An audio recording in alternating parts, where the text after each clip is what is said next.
ನಮಸ್ಕಾರ ವೀಕ್ಷಕರೇ, ಹಣ ಭವಿಷ್ಯ ವಿಶೇಷ ಕಾರ್ಯಕ್ರಮಕ್ಕೆ ಸ್ವಾಗತ. ನಾನು ನಿಮ್ಮ ಇನ್ವೆಸ್ಟ್ಮೆಂಟ್ ಕನ್ಸಲ್ಟೆಂಟ್ ರುದ್ರಮೂರ್ತಿ.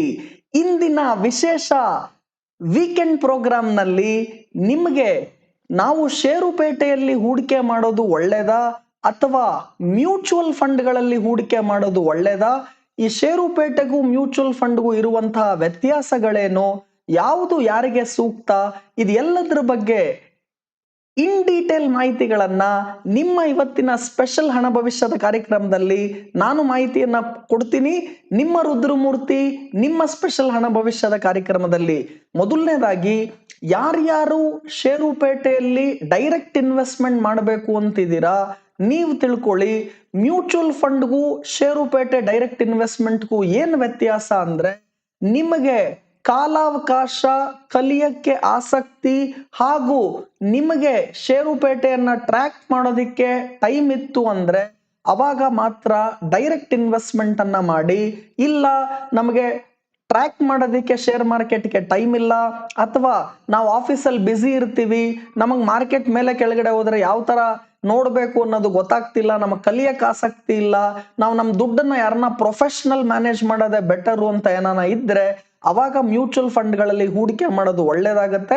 ಆದ್ರೆ ಒಂದು ತಿಳ್ಕೊಳ್ಳಿ, ಯಾರಿಗೆ ರಿಟರ್ನ್ ಜಾಸ್ತಿ ಬೇಕು ಹಾಗೂ ಯಾರಿಗೆ ಯಾವುದೇ ರೀತಿಯಾದ ಅಡಿಷನಲ್ ಕಾಸ್ಟ್ಗಳು ಬೇಡ ಹಾಗೂ ನಿಮಗೆ ನಿಮ್ಮ ಹಣವನ್ನ ಸುರಕ್ಷಿತವಾಗಿ ನಿಮಗೆ ಸೂಟ್ ಆಗುವಂತಹ ಶೇರ್ಗಳಿಗೆ ಮಾತ್ರ ನಾನು ತೊಡಗಿಸ್ಬೇಕು ಹಾಗೂ ಡಿಸಿಷನ್ ನನ್ನ ಕೈಯಲ್ಲಿರ್ಬೇಕು ಅಂತ ಇರೋರು ಡೈರೆಕ್ಟ್ ಶೇರ್ ಮಾರ್ಕೆಟ್ ಅಲ್ಲಿ ಇನ್ವೆಸ್ಟ್ಮೆಂಟ್ ಅನ್ನ ಮಾಡಿ. ಇಲ್ಲದೆ ಇರೋರು ಮ್ಯೂಚುವಲ್ ಫಂಡ್ ಅಲ್ಲಿ ಹೂಡಿಕೆಗಳನ್ನು ಕೂಡ ಮಾಡಬಹುದು. ಕೆಲವ್ರು ಕೇಳ್ತಾರೆ ರಿಸ್ಕ್ ಯಾವ ರೀತಿ ಇರುತ್ತೆ ಮ್ಯೂಚುವಲ್ ಫಂಡ್ ಅಲ್ಲಿ, ಅದೇ ರೀತಿ ಷೇರುಪೇಟೆಯಲ್ಲಿ ನಾನು ಡೈರೆಕ್ಟ್ ಆಗಿ ಇನ್ವೆಸ್ಟ್ಮೆಂಟ್ ಮಾಡಿದ್ರೆ ರಿಟರ್ನ್ ರಿಸ್ಕ್ ಯಾವ ರೀತಿ ಇರುತ್ತೆ ಅಂದ್ರೆ, ಷೇರುಪೇಟೆಯಲ್ಲಿ ನೀವು ಡೈರೆಕ್ಟ್ ಆಗಿ ಇನ್ವೆಸ್ಟ್ಮೆಂಟ್ ಮಾಡಿದಾಗ ನಿಮಗೆ ಸೂಕ್ತವಾಗುವಂತಹ ಶೇರ್ಗಳು ಹಾಗೂ ಕೆಲವೊಂದು ಒಳ್ಳೆ ಶೇರ್ಗಳನ್ನ ಮಾತ್ರ ನೀವು ಖಂಡಿತವಾಗ್ಲೂ ತಗೋಬಹುದು. ಆದ್ರೆ ಮ್ಯೂಚುವಲ್ ಫಂಡ್ಗಳಲ್ಲಿ ಡೈವರ್ಸಿಫಿಕೇಶನ್ ಆಗುತ್ತೆ ಜಾಸ್ತಿ, ಖಂಡಿತ ಕ್ಯಾಪಿಟಲ್ ಅವರ ಬಳಿ ಇರೋದ್ರಿಂದ ಸೆಕ್ಟಾರ್ ಡೈವರ್ಸಿಫಿಕೇಶನ್, ಸ್ಟಾಕ್ ಡೈವರ್ಸಿಫಿಕೇಶನ್ ಅನ್ನು ಕೂಡ ಮಾಡ್ತಾರೆ. ಕೆಲವು ಮ್ಯೂಚುವಲ್ ಫಂಡ್ಗಳು ಬ್ಯಾಲೆನ್ಸ್ಡ್ ಫಂಡ್ ಇದ್ದಾಗ ಸ್ವಲ್ಪ ದುಡ್ಡನ್ನ ಡೆಟ್ ಅಲ್ಲಿ ಹಾಕ್ತಾರೆ, ಇನ್ನ ಸ್ವಲ್ಪ ದುಡ್ಡನ್ನ ಈಕ್ವಿಟಿಲಿ ಹಾಕ್ತಾರೆ. ಅಲ್ಲಿ ನಿಮ್ಗೆ ಏನಾಗುತ್ತೆ, ಬ್ಯಾಲೆನ್ಸ್ಡ್ ರಿಟರ್ನ್ಸ್ ಗಳನ್ನು ಕೂಡ ನೀವು ನಿರೀಕ್ಷೆಗಳನ್ನ ಮಾಡಬಹುದು. ಆದರೆ ನನ್ನ ಪ್ರಕಾರ ಒಂದು ತಿಳ್ಕೊಳ್ಳಿ, ಮ್ಯೂಚುವಲ್ ಫಂಡ್ ಅಲ್ಲಿ ನಿಮಗೆ ಖರ್ಚು ಅಥವಾ ಕಾಸ್ಟ್ ಅಂತ ಆ ಫಂಡ್ ನಡೆಸೋದಕ್ಕೆ ಏನಾಗುತ್ತೆ, ಅಲ್ಲಿರುವಂತಹ ಎಂಪ್ಲಾಯಿಗಳ ಕಾಸ್ಟ್, ಆ ಆರ್ಗನೈಸೇಷನ್ ಅಸೆಟ್ ಮ್ಯಾನೇಜ್ಮೆಂಟ್ ಕಂಪನಿ ನಡಿಬೇಕು ಅನ್ನಕ್ಕೆ ಆಗುವಂತಹ ಖರ್ಚುಗಳು ಎಲ್ಲವೂ ಕೂಡ ನಿಮ್ಮ ಲಾಭಾಂಶದಿಂದನೇ ಹೋಗ್ತಾ ಇರುತ್ತೆ.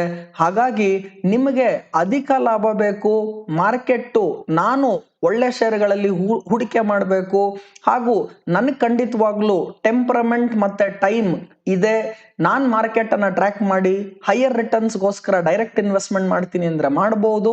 ಏನು ಗೊತ್ತಿಲ್ಲ ಅನ್ನೋರು ಸಿಸ್ಟಮ್ಯಾಟಿಕ್ ಆಗಿ ಮಂತ್ಲಿ ಇನ್ವೆಸ್ಟ್ಮೆಂಟ್ಸ್ ಗಳನ್ನ ಮ್ಯೂಚುವಲ್ ಫಂಡ್ ಅಲ್ಲಿ ಮಾಡಬಹುದು. ಕೊನೆಯದಾಗಿ ನಿಮ್ಗೆ ಯಾವುದು ಸೂಕ್ತ ಆಗತ್ತೆ ಅನ್ನೋದನ್ನ ನೋಡ್ಕೊಳ್ಳಿ, ಅದರ ಬೇಸಿಸ್ ಮೇಲೆ ಇನ್ವೆಸ್ಟ್ಮೆಂಟ್ಸ್ ಗಳನ್ನ ಮಾಡ್ತಾ ಬನ್ನಿ. ಇಲ್ಲ ಅಂದ್ರೂ ಸಿಂಪಲ್ ಆಗಿ ಹೇಳ್ಬೇಕು ಅಂದ್ರೆ ಉತ್ತಮವಾದಂತಹ ಬ್ರೋಕರಿನ ಬಳಿ ಡಿಮ್ಯಾಟ್ ಮತ್ತೆ ಟ್ರೇಡಿಂಗ್ ಅಕೌಂಟ್ ಅನ್ನ ಓಪನ್ ಮಾಡಿಕೊಂಡು ಮಂತ್ಲಿ ಒಳ್ಳೆ ಶೇರ್ ಗಳನ್ನ ಇನ್ವೆಸ್ಟ್ಮೆಂಟ್ ಮಾಡ್ತಾ ಬನ್ನಿ. ನನ್ನ ಪ್ರೀವಿಯಸ್ ಕಾರ್ಯಕ್ರಮಗಳಲ್ಲಿ ಲಾಂಗ್ ಟರ್ಮ್ ಇನ್ವೆಸ್ಟ್ಮೆಂಟ್ ಗೆ ಉತ್ತಮವಾದ ಶೇರ್ಗಳು ಯಾವ್ಯಾವ್ದು ಅಂತ ಹೇಳಿದ್ದೀನಿ. ಆ ಶೇರ್ಗಳಲ್ಲಿ ಮಂತ್ಲಿ ಹೂಡಿಕೆ ಮಾಡ್ತಾ ಇರಿ. ಎಸ್ಪೆಷಲಿ ಇವಾಗ ಸ್ಟೀಲ್ ಸೆಕ್ಟಾರ್ ಸ್ಟಾಕ್ಸ್ ಗಳು ಚೆನ್ನಾಗಿ ಪರ್ಫಾರ್ಮ್ ಮಾಡುತ್ತೆ.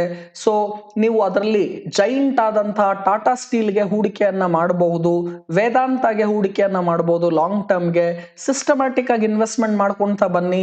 Long term commodity bull market ಅಲ್ಲಿ ತಾವು ಪಾರ್ಟಿಸಿಪೇಟ್ ಮಾಡಬಹುದು.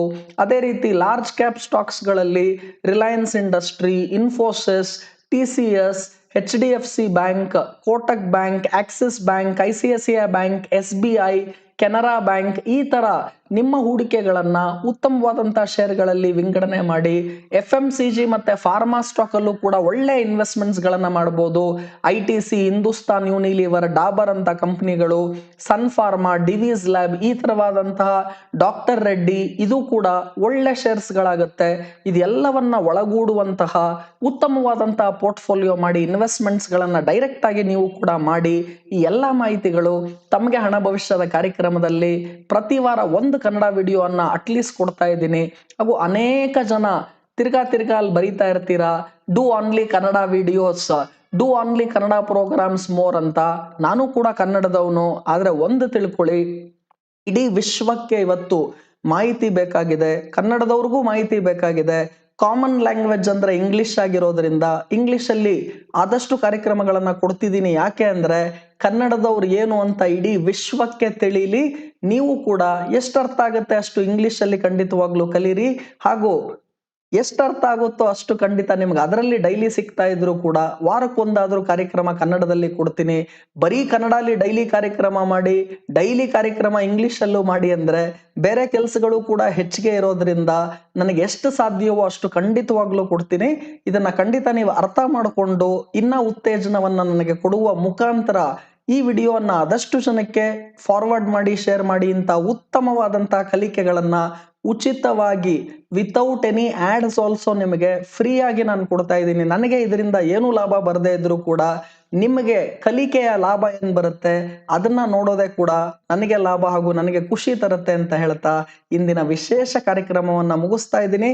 ತಪ್ಪದೆ ಈ ವಿಡಿಯೋವನ್ನ ವಾಟ್ಸಪ್, ಟೆಲಿಗ್ರಾಮ್, ಅನೇಕ ಕಡೆ ಸೋಷಿಯಲ್ ಮೀಡಿಯಾಲೂ ಕೂಡ, ಟ್ವಿಟರ್, ಫೇಸ್ಬುಕ್, ಇನ್ಸ್ಟಾಗ್ರಾಮ್ ಎಲ್ಲ ಕಡೆ ಶೇರ್ ಮಾಡಿ ನನ್ನ ಜೊತೆ ಕೈ ಜೋಡಿಸಿ ಉತ್ತಮವಾದಂತಹ ಫಿನಾನ್ಷಿಯಲ್ ಲಿಟ್ರಸಿಯನ್ನ ಎಲ್ಲರಿಗೂ ಕೊಡೋಣ ಅಂತ ಹೇಳ್ತಾ ಕರ್ನಾಟಕವನ್ನ ಇಡೀ ವಿಶ್ವಕ್ಕೆ ಮಾದರಿಯಾಗಿ ಜನರು ಕೂಡ ನೋಡ್ಲಿ ಇಂತಹ ಕಾರ್ಯಕ್ರಮಗಳು. ಎಲ್ಲರೂ ನಮ್ಮ ಸುತ್ತಮುತ್ತಲು ಶ್ರೀಮಂತರಾಗ್ಲಿ, ಒಳ್ಳೆ ನಾಲೆಜ್ ಅವರು ಕೂಡ ಗಳಿಸ್ಲಿ ಅಂತ ಹೇಳ್ತಾ ಇಂದಿನ ವಿಶೇಷ ಕಾರ್ಯಕ್ರಮವನ್ನ ಮುಗಿಸ್ತಾ ಇದ್ದೀನಿ.